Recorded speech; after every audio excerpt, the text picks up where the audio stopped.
الحمدللہ رب العالمین والصلاة والسلام علی رسولہ الکریم اما بعد فاعوذ باللہ من الشیطان الرجیم بسم اللہ الرحمن الرحیم ووہبنا لہ اسحاق ویعقوب کلا ہدینا ونوحا ہدینا من قبل ومن ذریتہ وداؤد وسلیمان وایوب ویوسف وموسیٰ وہارون وکذالک نجزی المحسنین صدق اللہ العظیم۔ رب اشرح لی صدری ویسر لی امری واحلل عقدۃ من لسانی یفقہوا قولی۔ سورہ الانعام کی 83 آیات کا جائزہ ہم نے سابقہ نشست میں لے لیا تھا۔ آج ہم آیت نمبر 84 سے سورہ الانعام کے مضامین کا خلاصہ سمجھنے کی کوشش کریں گے۔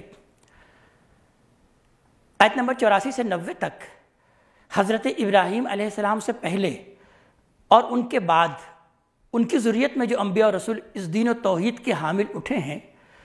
ان کی طرف ایک سرسری اشارہ کیا گیا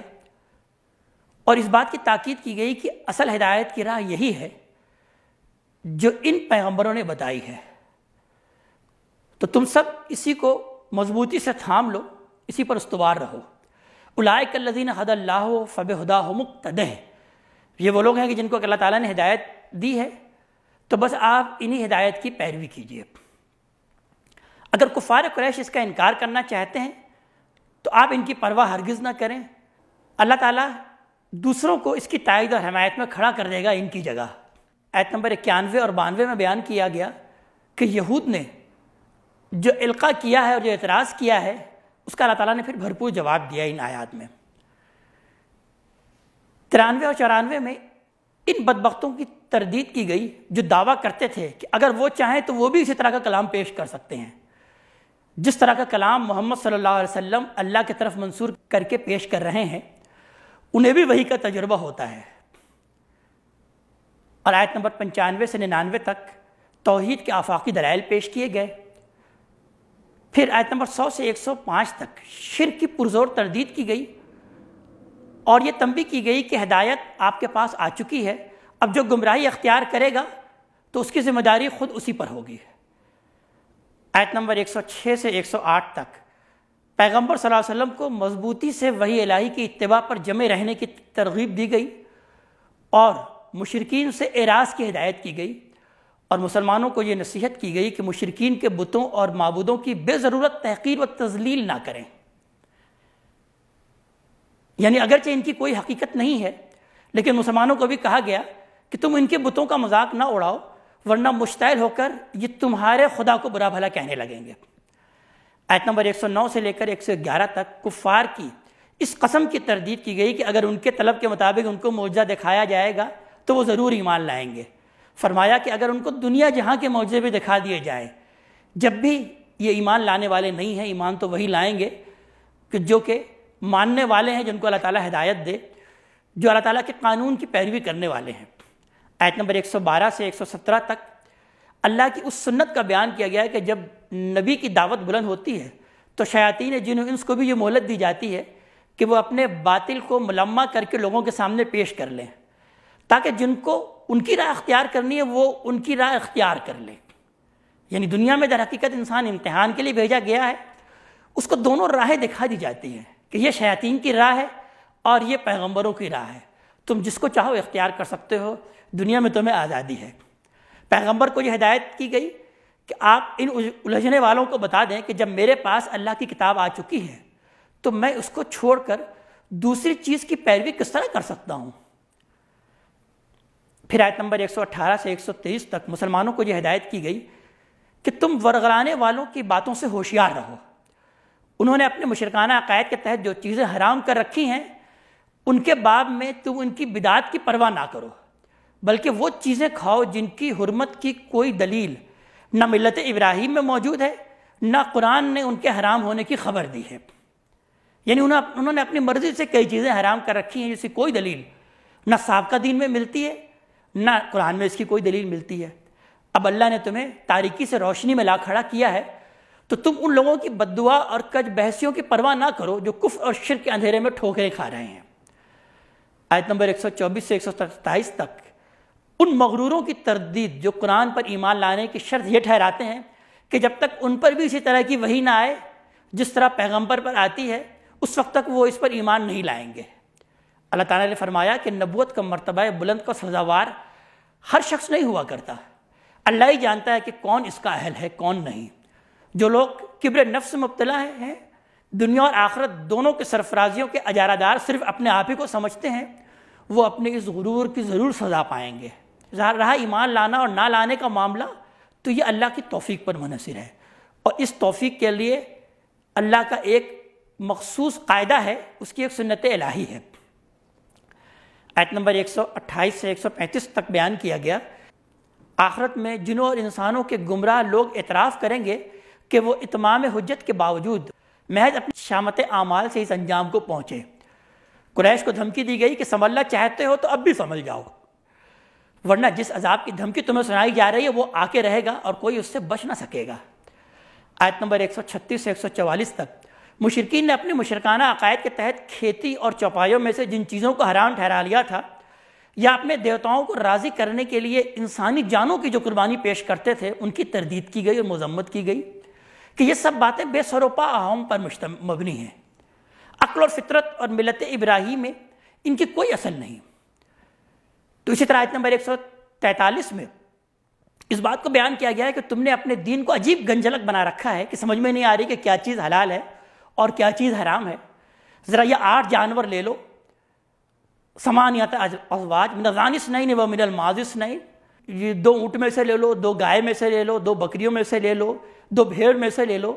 اس طرح 8 جانور لو اور بتاؤ کیا اس کا مذکر اللہ تعالیٰ نے حرام کیا ہے یا اس کا مؤنث حرام کیا ہے، یا وہ جو ان فیمیلز کے رحموں میں پرورش پا رہا ہے وہ حرام کیا اللہ تعالیٰ نے۔ مشتملت علیہ الارحام الانثیین نبئونی بعلم ان کنتم صادقین، ذرا ہمیں بتاؤ تو صحیح اگر تم واقعی سچے ہو۔ یعنی تمہارے عجیب یہ دین ہے کہ بات بالکل کلیئر نہیں ہو رہی کہ اللہ تعالیٰ نے کیا چیز حرام کیا اور کیا چیز حرام نہیں کیا، اور میں تمہیں بتاتا ہوں کہ اللہ تعالیٰ نے کھانے پینے کی چیزوں میں کیا چیز حرام کیا۔ وہ صرف یہی 4 چیز ہے جو کہ تم کھاتے ہو جس کو اللہ تعالیٰ نے حرام کیا۔ ایک تو مردار حرام کیا، اور ایک بہتا ہوا خون حرام کیا، خنزیر کا گوشت حرام کیا، یہ سب رجس ہیں۔ اور فسق یہ ہے کہ تم کسی چیز پر اللہ تعالیٰ کے سوا کسی اور کا نام پکارو، یعنی کسی کھانے کو کسی اور کی طرف منسوب کر دو، یا یہ ہے کہ اس کو ذبح کرتے ہوئے اللہ تعالیٰ کے سوا کسی اور کا نام پکارو، تو اللہ تعالیٰ نے اس چیز کو حرام کیا، یہ فسق ہے۔ آیت نمبر 145 سے پھر 154 تک اس قرآن کے ذریعے جو اتمام حجت ہوا ہے اس کا بیان ہے۔ اب اس کے بعد بھی اگر لوگ کسی نشانی کے ظہور کے منتظر ہیں تو وہ انتظار کریں۔ اس قسم کی نشانی دکھانا پیغمبر کے اختیار میں نہیں ہے۔ پیغمبر کی طرف سے یہ اعلان کہ اللہ نے مجھے ملت ابراہیمی کی ہدایت بخشی ہے اور میں اسی پر چل کھڑا ہوا ہوں۔ اب جس کا جی چاہے اس صراط مستقیم پر آئے اور جس کا جی چاہے بھٹکتا پھرے، اللہ کے ہاں ہر ایک اپنے اعمال کا ذمہ دار ہے۔ چنانچہ اللہ تعالیٰ نے بیان کیا کہ تم نے نہ جانے کیا کیا چیزوں کو حرام کر رکھا ہے۔ آیت نمبر 151 سے اس بات کو بیان کیا کہ اور میں تمہیں بتاتا ہوں کہ تمہارے رب نے تم پر کیا حرام کیا۔ قل تعالوا اتل ما حرم ربکم علیکم، سب سے پہلی چیز جو اللہ تعالیٰ نے حرام کیا وہ کیا ہے کہ اللہ تشرکوا بہ شیئا، اس کے ساتھ کسی کو شریک مت ٹھہراؤ۔ پھر بیان کیا وبالوالدین احسانا، والدین کے ساتھ حسن سلوک کی روش اختیار کرو۔ یہ قرآن حکیم کا اسلوب ہے کہ قرآن حکیم میں اللہ کے حق کے بعد فوراً والدین کے حقوق کا تذکرہ کیا جاتا ہے۔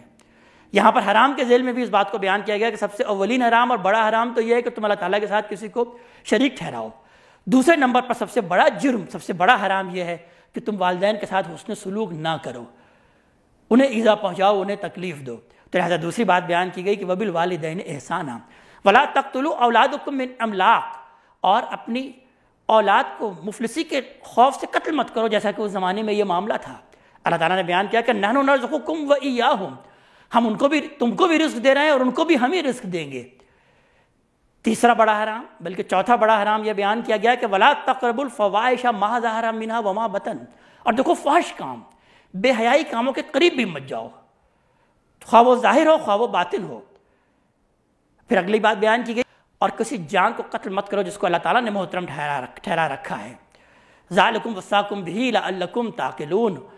اور اگلے حرام کو بیان کیا گیا آیت نمبر 152 میں کہ ولا تقربوا مال الیتیم الا باللتی ہی احسن، دیکھو یتیم کے مال کے قریب مت جاؤ مگر یہ ہے کہ بہتر طریقے سے ان کے مال کی پرورش کرنی ہے، انہیں پروان چڑھانا ہے تو ٹھیک ہے ان کے مال کو تم استعمال کر سکتے ہو، لیکن ان کے مال کو ہڑپ کرنے کی کوشش مت کرو۔ پھر بیان کیا گیا کہ وَأَوْفُوا الْكَيْلَ وَالْمِيزَانَ بِالْقِسْطِ، دیکھو ناپ تول میں کمی مت کرو،